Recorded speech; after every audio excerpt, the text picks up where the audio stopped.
जी हमेशा जीवों का उद्धार करने के लिए परिभ्रमण किया करते थे। तो एक बार पैठन नगरी पहुंचे। पैठन नगरी का पुराना नाम प्रतिष्ठान भी कहते हैं। जिस हम पांचवें नाम का उच्चारण करते हैं उससे पहले प्रतिष्ठान ही लगाया जाता है। भगवान श्री चक्रधर स्वामी जी ने गुजरात में अवतार लिया था, भड़ोल डिस्ट्रिक्ट में। तो फिर भगवान के साथ प्रतिष्ठानी क्यों लगा? भगवान को पैठन के हम क्यों कहते हैं?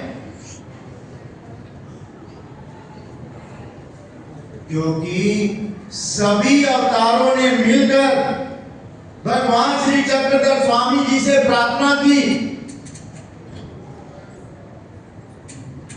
पैठन के अंदर, कि आप जीवों के उद्धार के कार्य को करो। वहां से भगवान ने इस पैठन की गद्दी का स्वीकार किया, प्रतिष्ठान का स्वीकार किया। इसलिए भगवान को प्रतिष्ठानी अर्थात पैठन वाले कहते हैं। तो भगवान पैठन प्रदेश में थे। दो स्त्रियां हमेशा मंदिर के बाहर की तरफ से जाती थी। दूर से भगवान को देखना, हाथ जोड़ना, हाथ जोड़कर जिस अवतार को देखोगे आप उसी का नाम लोगे ना। शास्त्रकार भी यही कहते हैं, ज्या तेजी जाई दे त्या तेजी वाणी दे। अर्थात जहां पर जिस अवतार के पास, जिस स्थान के पास जाते हैं उसी की लीला स्मरण करनी चाहिए, उसी का गुणगान करना चाहिए। तो दोनों स्त्रियां ने भगवान को देखना, हाथ जोड़ने, भगवान को क्या कहना? जय श्री चक्रधर। क्या जय श्री चक्रधर। देखो कई मेरे वर्गे कंजूस है ने रब का नाम ही नहीं लेना चाहते। क्या कहते हैं? जय श्री श्री चक्रधर। जय श्री चक्रधर कहना और आगे की तरफ निकल जाती थी। कुछ दिनों के बाद उनके स्वप्न में आया कोई बैल खड्डे में पड़ा हुआ है और वो बैल के प्राण नहीं निकल रहे। और वो बैल क्या कह रहा है? कहते हैं, आप सभी भगवान श्री चक्रधर स्वामी जी के दर्शनों को रोज जाती हो, केवल एक दिन के दर्शन का फल अब आप अपने से हिसाब लगा लो। हमने कब से नाम लिया हुआ है, कब से उस परमात्मा का नाम स्मरण कर रहे हैं, कब से उस परमात्मा की सेवा कर रहे हैं। ईश्वर को आपके बारे में कितना दोष होगा, ईश्वर को कितनी प्रसन्नता होगी। तो बैल कह रहे हैं, केवल एक दिन के दर्शनों का फल आप मेरे को दे दो तो मैं इस बैल की योनि से मुक्त हो जाऊंगा, मेरे प्राण निकल जाएंगे। वो दोनों भक्तानियां भगवान के पास आई। जैसी की तैसी भगवान को बात बताई। कहते, महाराज वो बैल हमारे से एक दिन का पुण्य मांग रहा है। तो भगवान तो दयालु है, भगवान जैसी उदारता संसार में किसमें हो सकती है? तो भगवान कहने लगे, दे दो ना। अब स्त्री जाति माइंड नहीं करना किसी ने, जन्म से भी अंदर से कंजूसी होती है। फिर कहते, महाराज कहते हमारा पुण्य कम नहीं हो जाएगा? भगवान कहने लगे अरे भले, कहते दिव्या पातुनी दीवा लावी दे, काय दीवा ऊना हो तू ऐसे।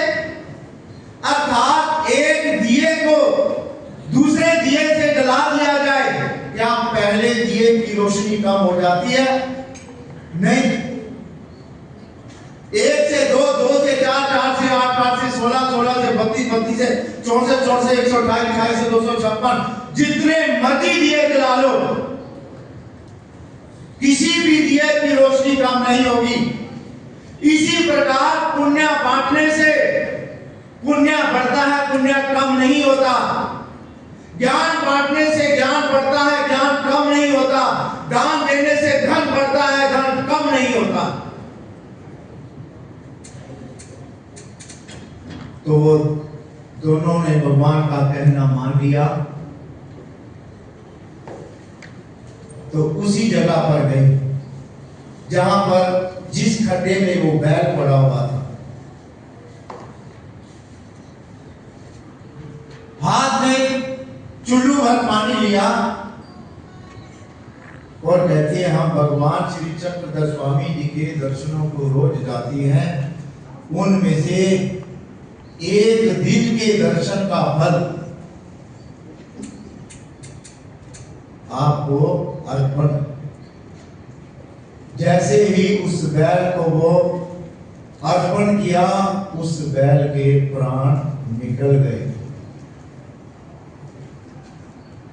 अब चक्रधर नाम की शक्ति को देखिए, चक्रधर जी के सामर्थ्य को देखिए।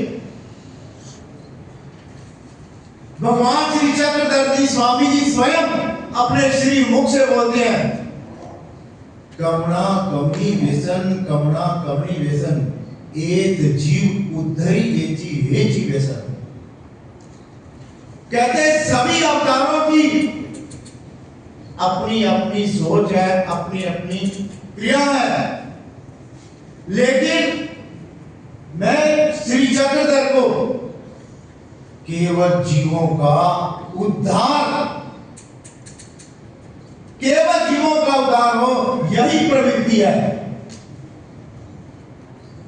सारंग पंडित को समक्ष करके भगवान श्री चक्रधर स्वामी जी ने हमारे से केवल एक ही जन्म मांगा है, केवल एक ही जन्म मांगा है।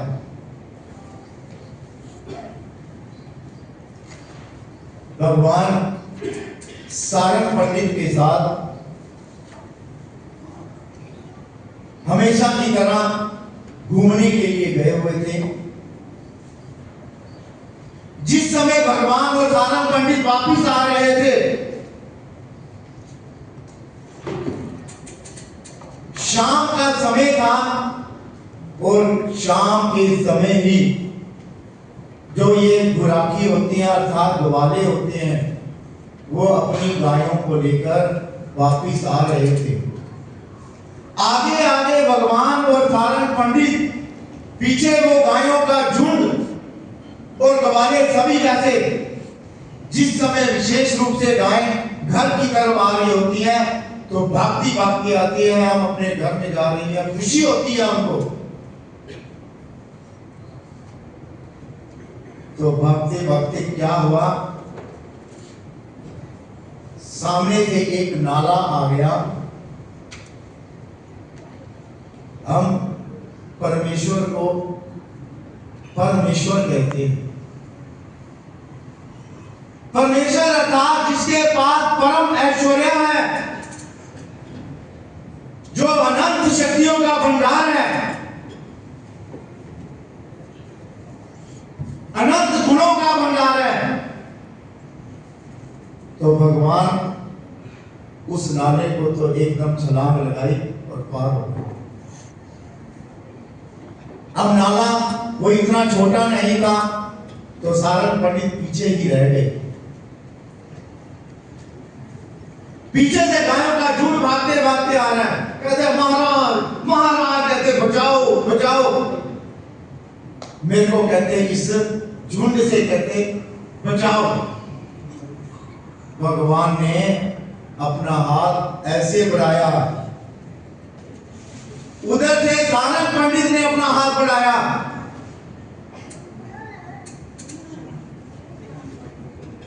हाथ भगवान ने अपने हाथ को श्रीकर को ऐसे अपनी तरफ खींच लिया।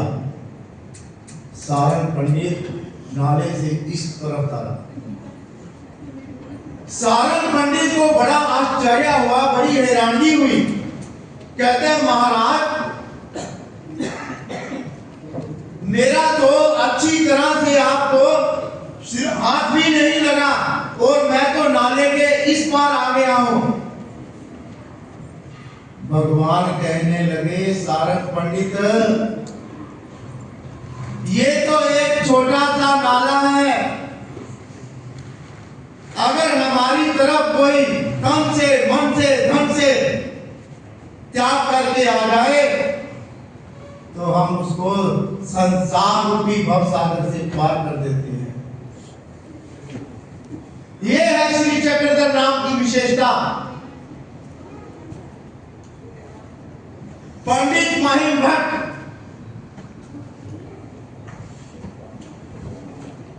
जिस समय अपना घर का त्याग करके परमेश्वरपुर की तरफ निकल गए, वहां पर कहते 60 आंसू का रोज खर्च किया करते थे श्री गोविंद प्रभु महाराज जी के लिए। फिर कुछ दिनों के बाद जिस समय वापिस आए तो भगवान श्री चक्रधर स्वामी जी का निवास उस समय अहमदनगर के भेंडी का वड़, अगर किसी ने वो स्थान किया होगा तो बड़ा वड़ का वृक्ष था, भगवान वहां पर बैठे हुए थे। महिम भट्ट वहां पर आए, भगवान को दंडवत प्रणाम किया और पिछली घर से निकलने से लेकर अब तक की पूरी जो कुछ भी उनके साथ घटा था सारी की सारी बात बता दी। और ये भी बात बता दी, कहते महाराज मैं 60 आंसू अर्थात 60 रुपए उस समय के श्री गोविंद प्रभु महाराज जी के लिए रोज खर्चता हूं। तो भगवान क्या कहते हैं महिम भट्ट को, कहते तीजा मासा हे तीजा दिशा, अर्थात जितना खर्च आप वहां पर 1 महीना में आपने खर्च किया, जितनी सेवा 1 महीने की, जितना दान पुण्य वहां पर 1 महीना करते रहे, उतना यदि हमारे यहाँ 1 दिन के लिए करते तो उतना ही लाभ आपको प्राप्त होता। बोलो फिर जय श्री चक्रधर। ये है श्री चक्रधर नाम की विशेषता।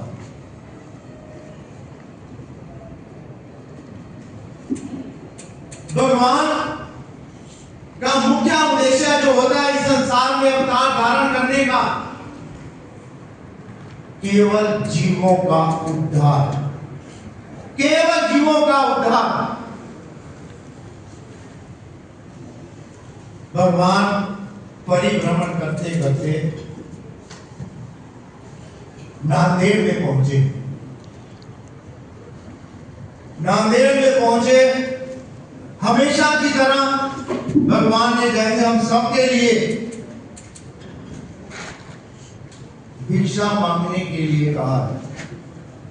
और भगवान श्री चक्रधर स्वामी जी की एक और बात बता दूं आपको, जितना भी उन्होंने ज्ञान बताया है, जितना भी ज्ञान बताया है,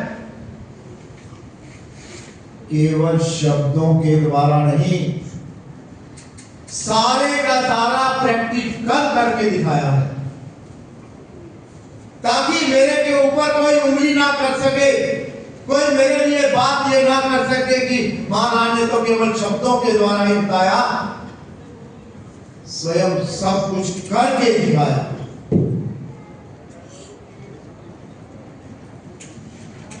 तो भगवान नांदेड़ में पहुंचे, एक ब्राह्मण के द्वार पर भगवान ने शब्द उचारा, भिक्षा। जैसे ही भिक्षा शब्द का उच्चारण किया, ब्राह्मण एक बाहर निकला, भगवान को नीचे से लेकर ऊपर तक देखता है। दिखने में तो बड़े हुष्ट पुष्ट अच्छे लगते हो, किसी अच्छे घराने के भी लगते हो, कहते मांग कर खाते हो, कहते कुछ काम क्यों नहीं कर लेते। भगवान, अब संसार में यह जो जीव है अज्ञानी है, उसको क्या पता कि सामने मेरे साक्षात परमेश्वर है।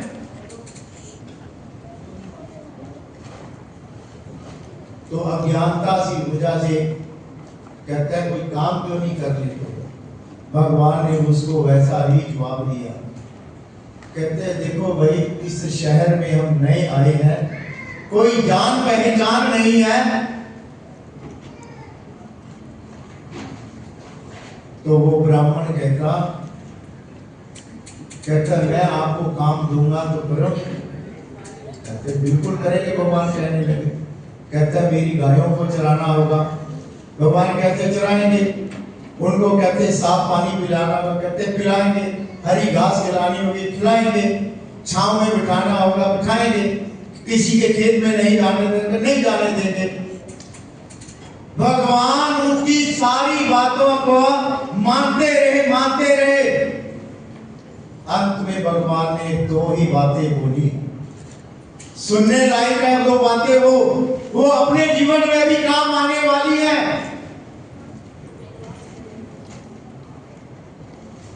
भगवान कहने लगे, हम आपकी गायों को खोलकर ले जाया करेंगे, लेकिन बांधेंगे नहीं, उनको चरा कर लाया करेंगे, लेकिन उनका दूध नहीं दोएंगे। तो ब्राह्मण कहने लगा ठीक है, स्वार्थी था मेरे जैसा। भगवान ने गायों को बोला, आज जिस जगह पर नांदेड़ में वो स्थान बना हुआ है द्विज गो रक्षण, भगवान उस जगह पर बैठ गए। वो जितनी भी गाय थी, जैसे आज हम सभी इस श्री सावली मुहूर्त के सामने बैठे हुए हैं, भगवान के इर्द गिर्द बैठ गई और अपनी आंखों के द्वारा भगवान को देखे जा रही है। मन में सोच रही है, ये आंखों की तृप्ति कब पूरी होगी हमारी।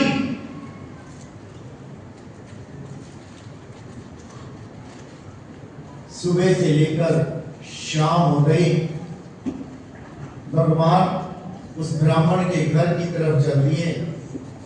ब्राह्मण ने दूध निकाला, पहले से दूध ज्यादा निकला, घर में मक्खन भी बढ़ गया, घी भी बढ़ने लगा। एक दिन गया, 2 दिन गया, तीसरा दिन गया। जो बाकी के गवाले थे, उस ब्राह्मण को आकर उन्होंने शिकायत की। कहते भाई तुमने कैसा गवाला रखा है? कहते क्यों, क्या हुआ भाई? कहते वो तो जाकर एक जगह पर बैठ जाता है, वो सारी गायें उसके चारों तरफ इर्द गिर्द बैठ जाती हैं, ना तो वो पानी पिलाता है, ना उनको घास खिलाता है, कुछ भी नहीं करता। ब्राह्मण मन में सोचने लगा, कहता मेरे घर में रोजाना की अपेक्षा दूध बढ़ गया हुआ है, रोजाना की अपेक्षा मक्खन बढ़ गया हुआ है, घी बढ़ गया हुआ है। मैं कैसे जान लूं कि यह ग्वाला गाय को चराता ही नहीं है। वो कहता जब तक मैं अपनी आंखों से ना देख लूं तो मैं विश्वास नहीं करता। उस दिन वो शाम को वो ब्राह्मण उसी जगह पर पहुंचा जहां पर भगवान बैठे हुए थे। ऐसे ही आपकी तरह वो सारी गायें बैठी हुई थी। दूर से उस दृश्य को देखा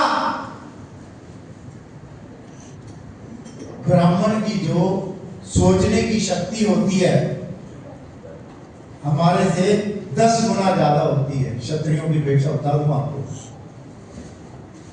गीता में भी भगवान श्री कृष्ण जी ने 4 जातियों का वर्णन किया। सबसे पहले ब्राह्मण का ही नाम लिया।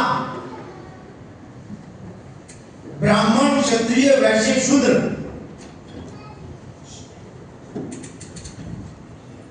उस दृश्य को देखा, कहते ये दृश्य तो द्वापर युग में जिस समय भगवान श्री कृष्ण जी गायों को चराने के लिए ले जाया करते थे, ऐसा ही दृश्य ये अब मेरे को नजर आ रहा है।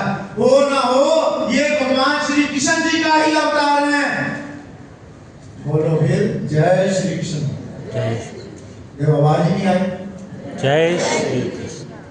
ये भगवान श्री कृष्ण जी की अवतार है।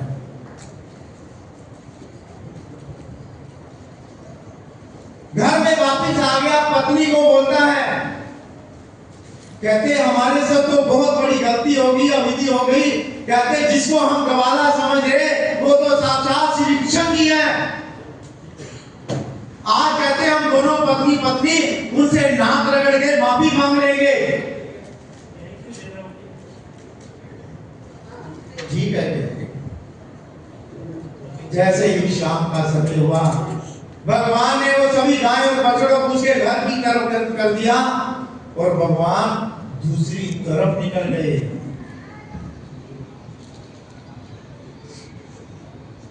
अब भाई भगवान उनके घर क्यों नहीं आए?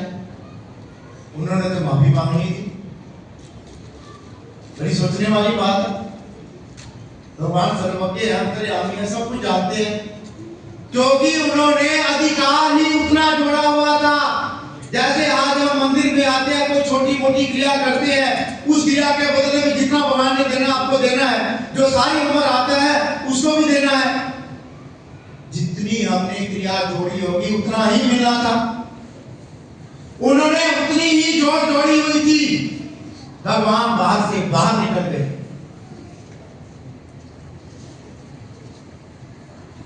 अब भगवान ने 2 बातें बताई थी। हम आपकी गायों को खोलकर ले जाया करेंगे, बांधेंगे नहीं। अर्थात हम इस संसार रूपी जीवों को इस संसार के बंधनों से खोलते हैं, बांधते नहीं। लेकिन हम सभी के सभी बंधे हुए हैं। कोई अपनी पत्नी से बंधा हुआ है, कोई बेटे से बंधा हुआ है, कोई बेटी से बंधा हुआ है, कोई दुकान से बंधा हुआ है, कोई फैक्ट्री से बंधा हुआ है। नहीं जी गुरुजी मैं छाड़ते धंधा, लेकिन वो मेरा काफी पीछे बोली बच्चे बाहर चले गए हैं। कल ही दुरानी है कहते कौन देखेगा कहते। इसी प्रकार हम सभी बंधे पड़े हैं खूंटों से।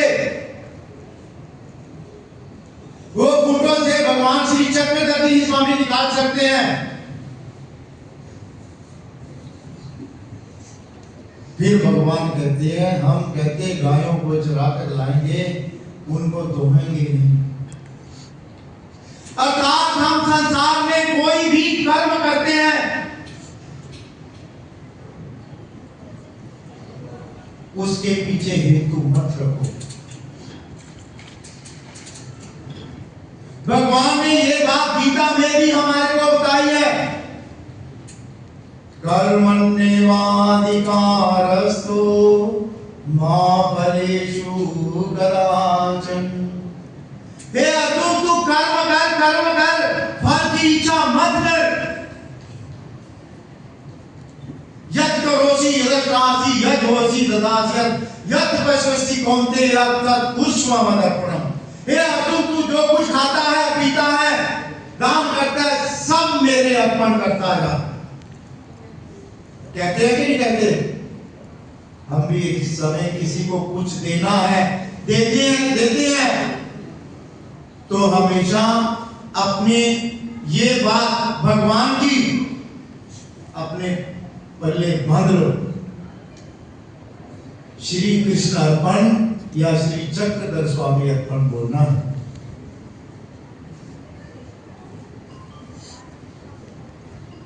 एक माली था। अब माली का काम क्या है? बाग से जाना, फूल तोड़ने, फूलों को अच्छी तरह सजाना, बेचने के लिए चला जाना। प्रतिदिन वो एक बड़ा टोकरा लेता, सबसे पहले नीचे छोटे फूल, फिर उसके ऊपर बड़े फूल, फिर उसके ऊपर बड़े फूल, और लास्ट में सबसे बड़ा फूल ऊपर रख देता, बेचने के लिए चला जाता। एक दिन क्या हुआ, टोकरी सजाते सजाते जो ऊपर का सबसे बड़ा फूल था वो नीचे गिर गया। नीचे गिरा और वो आधे से ज्यादा वो फूल टूट गया। मन में बड़ी गिलानी में, ओहो मेरा फूल टूट गया। कहते अब इस फूल का मैं क्या करूं?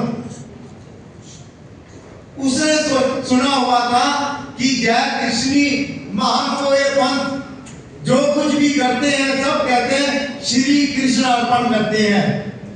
क्या करते हैं? देखो वाणी आदि श्री कृष्ण। उसने सुना हुआ था, कहता चलो फूल टूट गया है तो टूट गया है, कहते इसको श्री कृष्ण अर्पण कर दो। उस फूल को श्री कृष्ण के अर्पण कर दिया। समय गुजरता गया, जिस समय उसकी मृत्यु हो गई, यमराज आकर ले गया। जिस समय कहते हो उसको देने की बारी आई, अर्थात जो हम संसार में रहते हुए पुण्य और पाप करते हैं, पुण्य के बदले में हमारे को अच्छाइयां मिलती हैं और पाप के बदले में नरक मिलते हैं। उसका सारा कहते लेखा जोखा देखा गया। लेखे जोखे के अंदर कुछ भी नहीं था, केवल एक टूटा हुआ फूल श्री कृष्ण अर्पण। टूटा हुआ फूल श्री कृष्ण अर्पण। अब देखा, कहते इसके बदले में भाई क्या दिया जाए इसको। अब हम देखो, बिल्कुल बारीकी से इस बात को सोचकर देखो। हम बैंक में जाते हैं, बैंक में अपनी एफडी करा देते हैं। कोई 100 की कराता है, कोई 50 की कराता है, कोई 1000 की, 2000, 5000, जितनी भी कराता है। कुछ सालों बाद वो डबल हो जाती है, होती है कि नहीं होती? अब उसने वो टूटा हुआ फूल श्री कृष्ण अर्पण किया हुआ था। कहते कि इसके बदले में इसको क्या दिया जाए?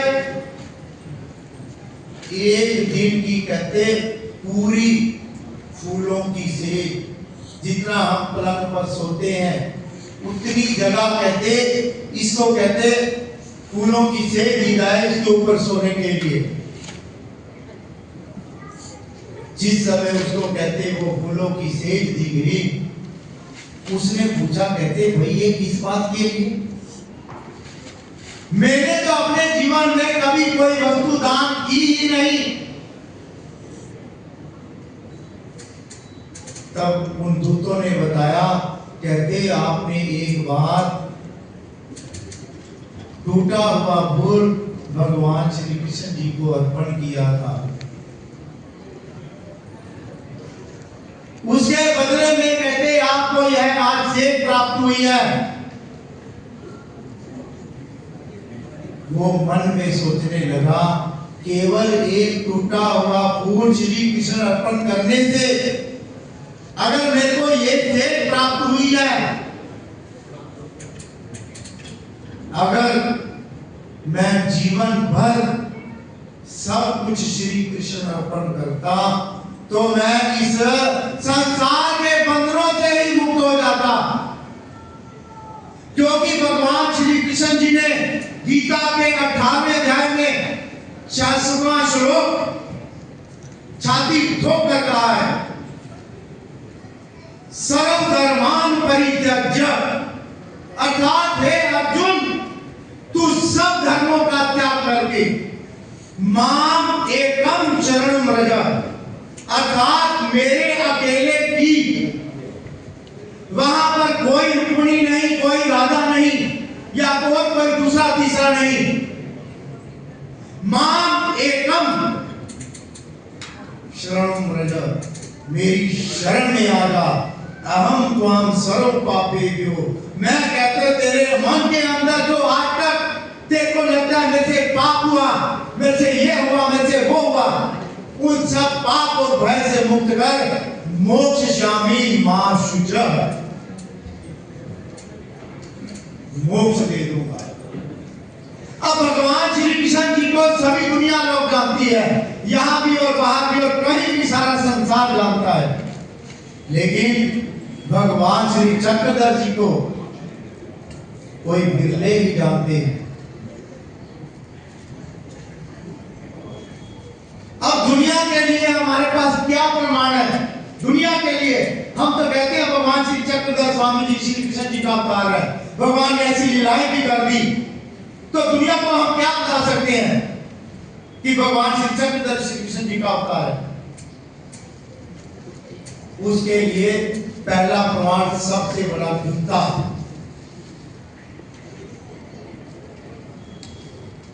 संसार के अंदर अनेकों धर्म ग्रंथ हैं, 4 वेद, 6 शास्त्र, 18 पुराण, 52 उपनिषद, 27 स्मृतियां। इसके अलावा कोई हनुमान जी की भक्ति करता है, कोई माता की भक्ति करता है, कोई और किसी की भक्ति करता है।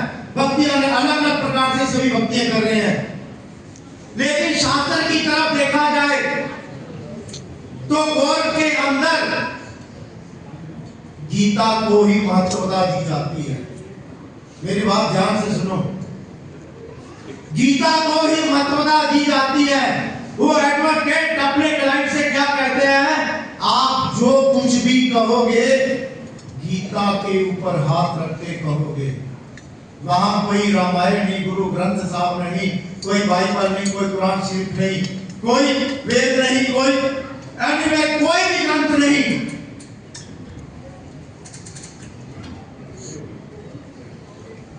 तो उसी गीता के अंदर 4थे अध्याय के 6-7वें श्लोक में भगवान कहते हैं, धर्म संभवामि युगे युगे, अर्थात धर्म की स्थापना करने के लिए मैं हर युग में अवतार धारण करता हूं। ये नहीं मैंने सतयुग में अवतार धारण किया, त्रेता में किया, द्वापर में किया, कलयुग में नहीं करूंगा। संभवामि युगे युगे, और वही हमारे सबसे बड़ा हमारे पास उदाहरण है। तो आज मैं जैसे यहां पर पहुंचा, मंदिर के संचालक परम पूज्य प्रातः स्मरणीय आदरणीय बड़े बाबा जी को जाकर दंडोत भी की, प्रेम भी उतना उनके साथ। आते ही मेरे को कहते प्रवचन करोगे? मैं कहा बाबा जी देखो आपकी इच्छा है, अब यहाँ के संचालक है जैसी आपकी इच्छा। तो मैंने कहा एक बार मैं भगवान को वीड़ा चढ़ा लूं, कोई बात नहीं है। कहते कितना बोलोगे? मैं कहा ये भी आपकी इच्छा के ऊपर अवलंबन करता है, मेरे को तो बोली नहीं है। मैं तो एक बार खड़ा हो तो बोलते ही रहूंगा, मेरे को खुद को नहीं पता चलता मैं क्या बोल रहा हूँ। तो मैं सबसे पहले उस श्री सावनी मुहूर्त का, जिन्होंने मेरे को यहाँ पर आने का सौभाग्य प्राप्त हुआ, जिनकी वजह से एक बार श्री सावनी मुहूर्त का जय जयकार श्री गोपाल कृष्ण महाराज की जय। उसके बाद परम पूज्य प्रातः स्मरणीय बाबा जी, और उसके बाद जो इस मंदिर की बड़े ही जो सुचारू रूप से कमेटी बनी हुई है।